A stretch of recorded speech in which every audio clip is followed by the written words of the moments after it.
உத்தரப்பிரதேசத்தை ஆளும் சமாஜ்வாதி கட்சியில் அடுத்தடுத்த திருப்பங்கள் ஏற்பட்டு வருகின்றன. நாட்டின் அரசியல் முக்கியத்துவம் வாய்ந்த மாநிலத்தை ஆளும் அந்த கட்சியில் தந்தை மகன் இடையேயான அதிகார போட்டியால் கட்சி உடையும் நிலை ஏற்பட்டிருக்கிறது. உத்தரப்பிரதேசத்தில் 2012ஆம் ஆண்டு நடந்த தேர்தலில் ஆட்சியை பிடித்தது சமாஜ்வாதி கட்சி. தேர்தல் முடிவு வெளியாகும் வரை அக்கட்சி வென்றால் முலாயம்தான் முதலமைச்சர் என்று அனைவரும் கருதிய நிலையில் தனது மகன் அகிலேஷை அரியணையில் அமர்த்தி அழகு பார்த்தார் தந்தை முலாயம். அதோடு நிற்காமல் தனது 2 குடும்பங்கள், சகோதரர்கள் மற்றும் அவர்களது குடும்பத்தினர் என பாசக்கார தலைவனாக பதவியை நிரப்பினார் முலாயம்.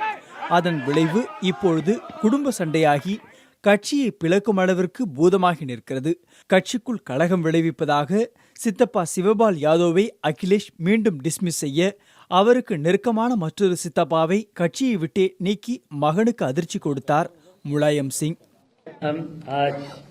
माननीय राष्ट्रीय अध्यक्ष समाजवादी पार्टी के आदेशानुसार प्रोफेसर राम गोपाल यादव को राष्ट्रीय महासचिव एवं प्रवक्ता समाजवादी पार्टी को समाजवादी पार्टी से 6 वर्ष के लिए निष्कासित कर. இதற்கு முன்பும் முலாயமின் கிளைபரப்பிய ஆலமர குடும்பத்தின் சர்ச்சைகள் சகஜம் என்றாலும் அவரது நெருங்கிய சகாவான அமர் சிங் நடுவராக இருந்து சண்டையை தீர்ப்பது வழக்கம். இடையே அவர் வெளியே மீண்டு வந்திருக்கும் நிலையில் இப்போதைய கோஷ்டி சண்டைக்கு அவரையும் காரணம் கூறுகிறார்கள் அகிலேஷ் கோஷ்டியினர். முலாயமே முதலமைச்சராக வேண்டும் என்று தூபம் போட்டு கட்சியில் அவர் குழப்பம் விளைவித்ததாக கூறுகிற அகிலேஷ் தரப்பு, அதோடு முலாயமின் 2வது மனைவி சாதனா இதுவரை அரசியலில் இறங்காத ரியல் எஸ்டேட் தொழிலதிபரான தனது மகன் பிரதீக்கை அடுத்த தேர்தலில் முதலமைச்சர் வேட்பாளராக களமிறக்கி இருப்பதாக கூறப்படுகிறது. அவை சிவபால் சிங்கின் பரிந்துரையின் பேரில் முலாயமும் பரிசீலிப்பதாகவும் தகவல். அடுத்த தேர்தலில் முதலமைச்சர் வேட்பாளராக அகிலேஷை முலாயம் அறிவிக்காததற்கு இதுவே காரணம் என சமாஜ்வாதி கட்சி தொண்டர்கள் வரை பேசப்படுகிறது.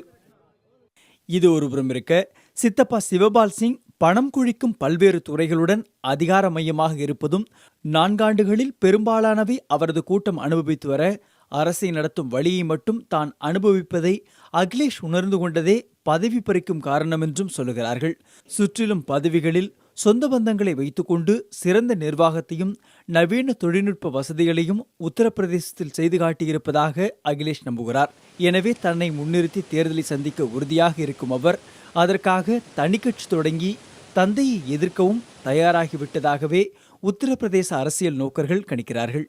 புதிய தலைமுறைக்காக பாஸ்கரன்.